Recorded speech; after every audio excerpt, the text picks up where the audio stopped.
information that we had not received a copy of that. In looking at the copy that our co-defendant had this morning, the one page that he attached that he complained about the redaction on it, which was page 928, that I'm advised is a report from a trooper from listening to what are combined 911 records and local dispatch records. And all that was redacted are the 911 portion of the calls, which there's a specific statute that makes those confidential. And that is why part of the information was redacted off of that page and part was not. I understand your point. In regards to the email chain with Attorney Burbank, in Exhibit 7 of our motion to dismiss, we attached the portion of the production that was made to Mr. King that specifically includes the May 15th email that he alleges he did not receive.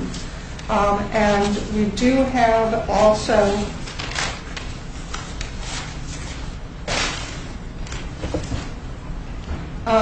that was requested, and in our documents we also have attached his requests for those documents, Attorney Stralson's responses telling him that those documents were available and that he could make arrangements to come in and review them, and that he did come in and review those. Attorney Stralson is here, as well as the paralegal Joanne Robbins. He came in on August 29th and reviewed 422 pages of documents, which we could submit the entire 422 pages that he reviewed to the court, but we also have the 35 pages that he asked to be copied, along with his receipt of payment for those, that we would be happy to submit the entire 35 pages, which include the pages that we pulled out that are marked as Exhibit 7. Is there any dispute about that, Mr. King? Absolutely, Your Honor. I was going to take Let's mark them for purposes of this hearing then, as states. That's a copy that Mr. King can have, and this is a copy that the court can have. Would be marked as Respondent C. D. A D? D.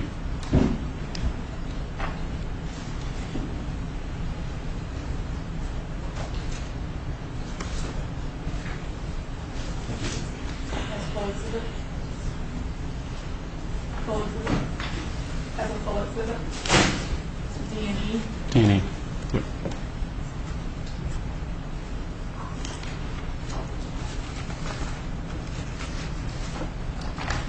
All right, Ms. Smith.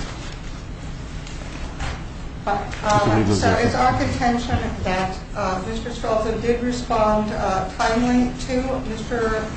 King's request for those documents, that the email chain with Attorney Burbank was produced, and that there's simply not an issue there.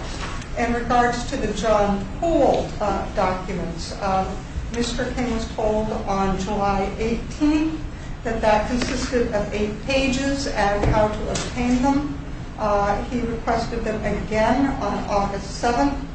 He came in and obtained those documents on August 8th. And those documents were not attached to our motion to dismiss, although the chain of describing the requests and the responses were. I would submit to the court that's a copy for Mr. King, and here is a copy for the court of the receipt for payment and the documents that Mr. King received on August 8th. Okay. We'll mark those as the next exhibit for the respondent. And again, hang on 1 second. Joanne. Go ahead. I'm sorry. Sorry, I wanted to be sure they were marked We correctly. do have Joanne Robbins here, the paralegal that produced those to him on that date to testify if you want to. I'll accept your offer of proof.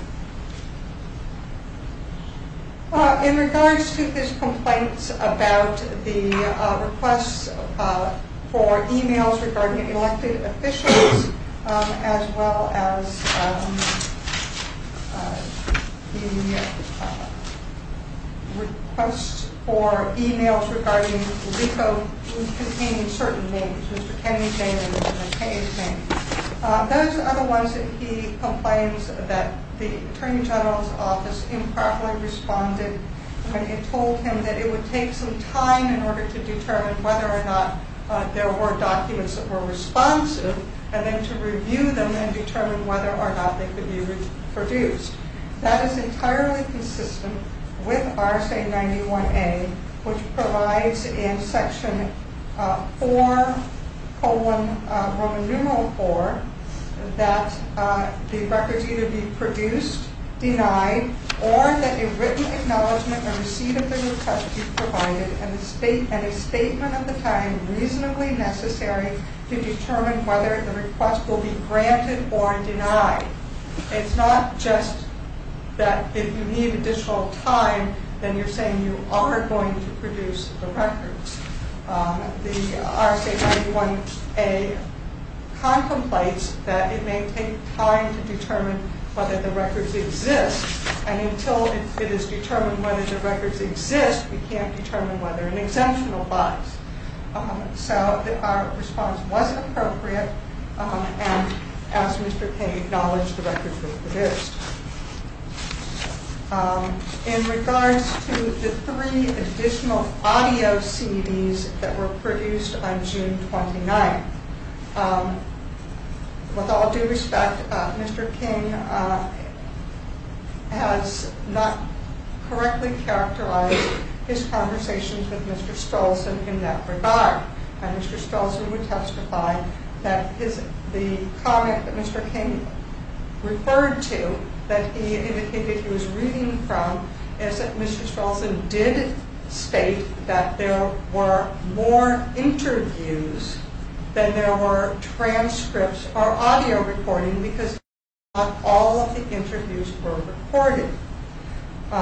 In regards to the 3 additional audio CDs, when the material was released on CD to Mr. King on June 25, at the same time it was released to everyone else that had requested it, this material contained transcripts of the interviews that were recorded. And there were 3. It also contained CDs of some audio CDs of those transcripts, except that there were 3 that weren't included. And late on the evening of June 25th, in fact we received it on June 26th, Mr. King sent an email to our office inquiring about 3 transcripts for which there were not audio CDs included in what he had received. We, at that point, realized that those audio CDs had not been included. We did not have them in our possession at that time. We had not received them from the state police. In the 4 days between June 26th, when he brought to our attention that those audio CDs had not been released, and June 29th, when he was advised that we had them and they were available, we got the CD, we got the audio recordings from the state police and had them copied so that we could provide them. And Mr. King only requested, when he was told they were available, he only requested the one of Sam Stevenson, which was provided to him. In regards to the complaint, and Mr. King's complaint that the AG failed to identify dates on which all the documents that were produced were received, under 91A, if a document doesn't have information in it, we're not required to add it. That's not part of 91A. And when he made that request, it was pointed out to him that quite a few of those documents contained dates or were date stamped on the dates that they were received.